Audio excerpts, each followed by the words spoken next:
Ngayon ay pag-uusapan po natin ang isang paksa na madalas po nating makalimutan sa gitna ng ingay ng market. Alam nyo ba na ang pinaka-importanting financial technologies ay madalas na gumagana ng tahimik sa background? Araw-araw po tayong gumagamit ng payment systems, banking networks, at saka digital infrastructure nang hindi po tinatanong kung ano ba ang nagpapatakbo sa mga ito. Sinasabi po ng mga eksperto na ang blockchain adoption ay dadaan sa parehong landas kung saan ang utility ang magdadala ng tunay na halaga bago pa man ito mapansin ng publiko.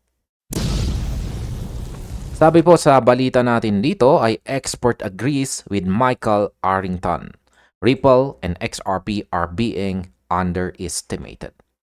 Yan, kamakailan po ay naging sentro ng usapan ang post ni Wendy O. Tampok o featured po ang isang video clip ni Michael Arrington dito. Si Michael Arrington, yan po siya, ay ang founder po ng Arrington Capital. Ang kanyang mga pahayag ay nagbigay diin sa isang paniniwalang matagal na po nating naririnig, kung saan ang tunay na halaga ng XRP ay wala po sa hype, kundi sa infrastructure na ibinibigay nito para sa susunod na henerasyon ng global finance. Sa ating video na ito ay pag-uusapan po natin kung bakit naniniwala itong si Arrington na ang mga kritiko ay nagkakamali at bakit underestimated ang Ripple at XRP sa kasalukuyan. Yan, simulan po natin ang laban sa pagitan po ni Michael Arrington dito at ang mga kritiko ni XRP. Ito po yung aktual na post ni Wendy O. Sabi niya rito ay Ripple and XRP are being underestimated. I agree with Arrington. Yan, sa clip po na ibinahagi dito ni Wendy O ay hinarap ni Arrington ang isa sa mga pinaka-gasgas na kritisismo laban kay XRP. At yan po ay ang tawagin itong corporate coin o banking coin. Para sa maraming crypto purist, ang bansag na ito ay ginagamit para palabasin na si XRP ay kulang sa decentralized identity na siyang pundasyon daw ng crypto industry. Ngunit ayon po kay Arrington dito, ang kasaysayan ay magpapakita ng ibang kwento. Isang kwento kung saan ang Ripple at XRP ay magiging pundasyon mismo ng financial ecosystem. Sa aking opinyon ay napakatapang po ng pahayag na ito ni Arrington.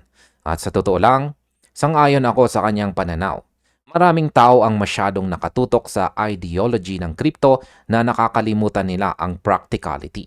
Sa mundo ng finance, ang institutional alignment ay hindi po kahinaan. Ito po ay isang matinding advantage. At bakit? Dahil kung gusto po nating palitan ang lumang sistema, kailangan nating makipagtulungan sa mga regulators at malalaking institution. Ang pagiging banking coin ay hindi po ito insulto. Ito ay pagkilala na ang Ripple lang ang may lakas ng loob na ayusin ang plumbing ng global payments. Ang mga kritiko ay nakatingin po sa kung ano ang cool sa social media. Pero si Arrington dito ay nakatingin sa kung ano ang essential. Para sa akin, ang susunod na stage ng blockchain adoption ay hindi po manggagaling sa mga memes o social media excitement.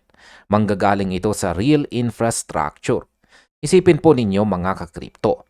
Kapag ang isang tao sa ibang bansa ay nagpadala ng pera at dumating ito agad ng walang mahal na fee, hindi na nila itatanong kung XRP ba ang ginamit. Basta gumana ito. Sapat na yan. Yan po ang invisible victory na tinutukoy ni Arrington dito. Kapag naging bahagi ka na ng infrastructure, hindi ka na pwedeng burahin. Ang mga kritiko ay maiiwan po sa gilid habang sa XRP ay tahimik na nagpapatakbo ng mundo. Ngayon ay pag-usapan po naman po natin kung bakit importante ang institutional strategy ni Ripple. Sabi dito, unlike many crypto projects that built their identity around retail speculation, XRP developed around payments, liquidity, and cross-border settlement efficiency. Ripple has spent years developing enterprise-focused solutions for banks, payment providers, and institutions that want faster and cheaper global transactions. This strategy has often made XRP controversial among crypto purists. However, supporters argue that meaningful adoption requires enterprise utility, not just community enthusiasm. If blockchain technology is going to transform finance, it must work at an institutional scale.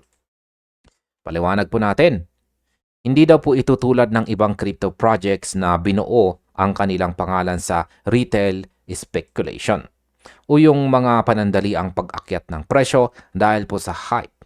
Ang XRP ay binuo para sa payments, liquidity, at saka cross-border settlements.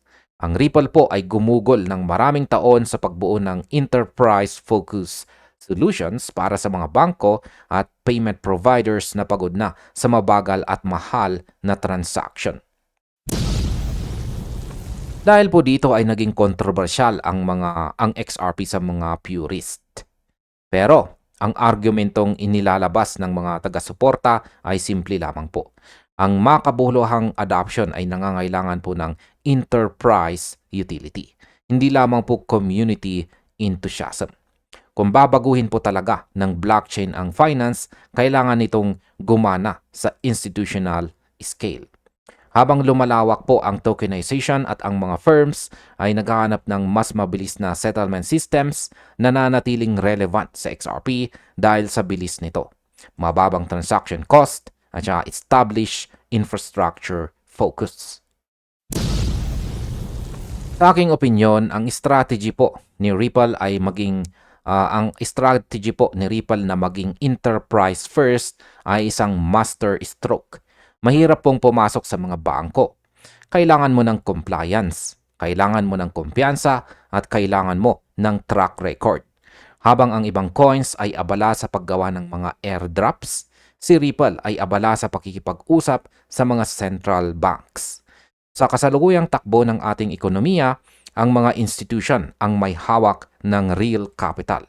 Kung hindi mo sila kasama, hindi ka magiging global standard. Ang pagiging controversial ay bahagi lang ng pagiging pioneer. Sinasabi ng iba na hindi daw ito decentralized, hindi daw po ito sapat na decentralized, pero para sa isang bangko po sa Japan o Europe, ang kailangan nila ay isang sistemang gagana ng 24/7 ng walang palya. Ang utility na ito ang magiging strongest bull case para kay XRP sa mahabang panahon. Habang ang ibang crypto projects ay nag-aaway-away po sa X, ang Ripple ay tahimik na nagtatayo ng mga bridges sa pagitan ng traditional finance at saka digital assets. Kaya masasabi kong ang utility ang siyang magpapanalo po sa atin sa huli, hindi po ang ingay. Pag-usapan naman po natin ang utility, kung saan ay ito po ang pinakamalakas na bull case ngayong taong 2026. Sabi dito, institutional analysts increasingly support this long-term view. Several market observers now describe XRP less as a speculative currency and more as a foundational layer for fintech infrastructure. Bitwise Strategies recently stated that XRP is no longer simply a crypto bet, but a fintech infrastructure. The description closely matches Arrington's argument that XRP's value will come from adoption and real-world use rather than short-term market hype. Paliwanag po natin. Lalo pa daw dumarami ang mga institutional analysts na sumusuporta sa long-term view na ito. Maraming market observers ang hindi na naglalarawan kay XRP bilang speculative cryptocurrency. Sa halip, tinatawag na nila itong foundational layer. Ayan. Ito pong foundational layer para sa fintech infrastructure. Maging ang mga strategies mula po sa Bitwise ay nagsabi na si XRP ay hindi na lang basta isang crypto bet, kundi isa na po itong fintech infrastructure. Ang description na ito ay eksaktong tumutugma sa argumento ni Arrington. Ang tunay na halaga ni XRP ay manggagaling po sa adoption at saka real-world use, hindi po sa short-term market hype.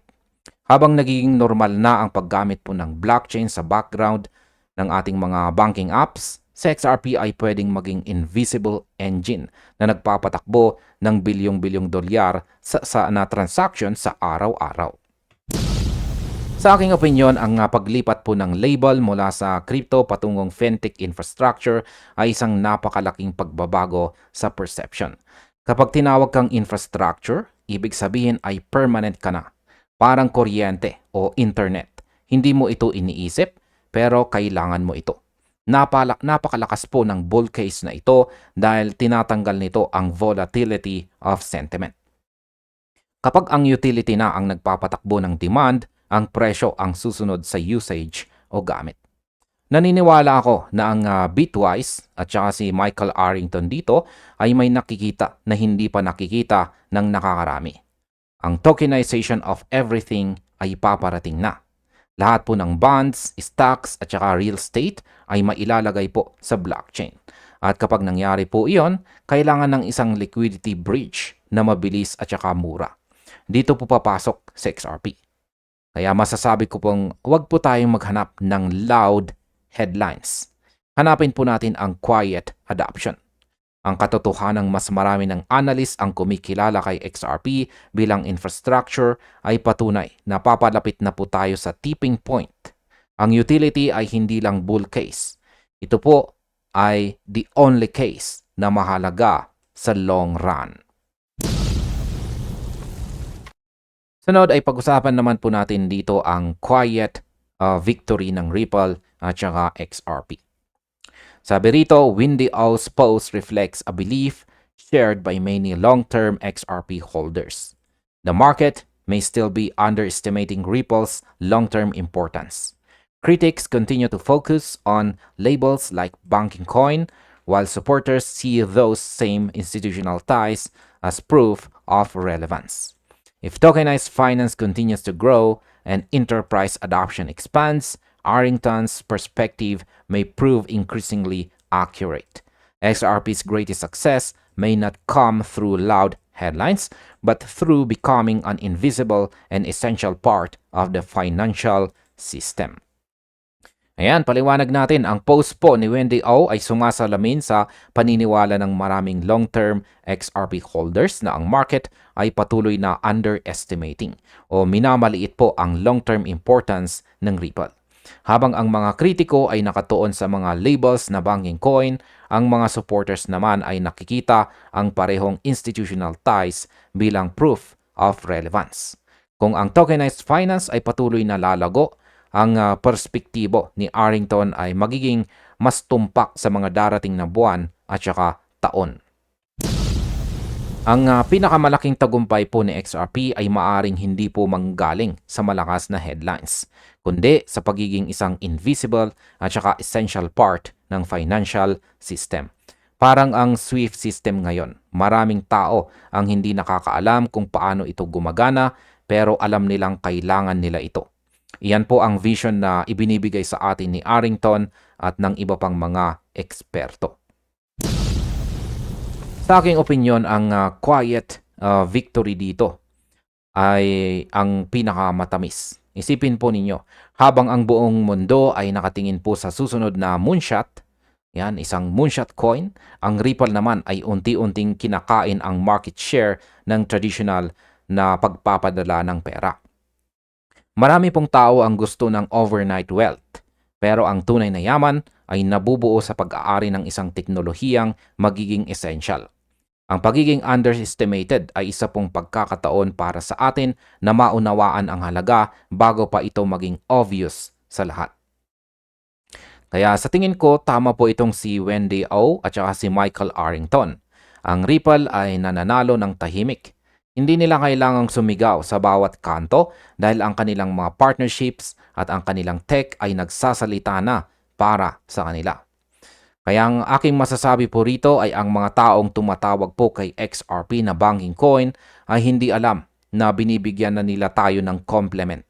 Sa mundo ng pera, ang maging paborito ng mga bangko ay ang maging most liquid asset. At sa huli, ang liquidity po ang hari. Kaya wag po tayong mag-alala kung hindi tayo pinag-uusapan sa bawat headline. Mas mahalagang pinag-uusapan po tayo sa loob ng mga boardrooms ng malalaking institutions. At ayan, sa kabuuan, maliwanag po ang roadmap na inilatag ni Michael Arrington dito at kinumpirma ng mga strategies ng Bitwise. Ang Ripple at saka XRP ay hindi na lang mga pangalan sa isang trading app. Sila ay nagiging bahagi na ng fintech infrastructure ng mundo. Ang pagiging underestimated ay pansamantala lamang dahil ang utility ay hindi po pwedeng itago habang buhay. Habang lumalawak po ang tokenization at pangangailangan para sa mabilis na settlement, ang banking coin na tinatawag nila ay magiging global standard na kailangan po nating lahat. Manatili po tayong nakatutok sa mga foundational developments at huwag po tayong magpadala sa mga panandaliang ingay ng market. Ang invisible revolution ay nagaganap na sa background at ang mga nakakaunawa dito ay ang mga taong handa para sa hinaharap.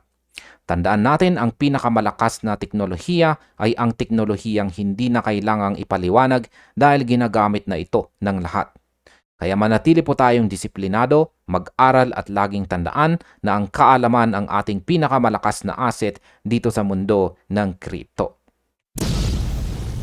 At hanggang dito na lamang po tayo sa video na ito mga ka-crypto. Marami pong salamat sa panonood.